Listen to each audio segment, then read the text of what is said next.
How did the role of women and teenagers change in the early 1900s?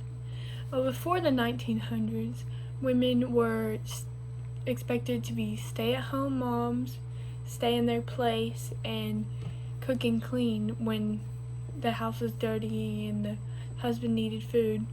They weren't really allowed to go out and do what most men could do because of their rights, which they didn't have that many. And then after the men went to World War I, and the only people left behind were women, teenagers, and children.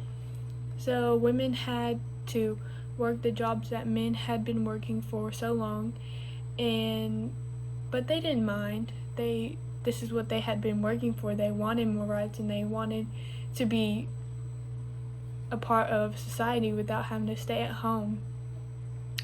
And they went from staying home to working and gaining more rights.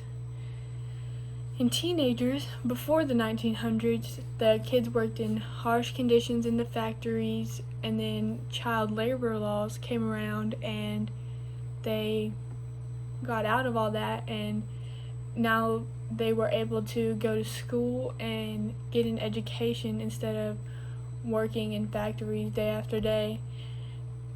But they were also forced to grow up fast because the families needed money and to take care of their families that were growing, and lots of kids were getting married at young ages because that's just what you did back then. That's what everybody was doing. And here are some teenagers and women working in factories that men could work at. And I use sites.suffolk.edu, argdocuments.gov, and snn-rdr.ca.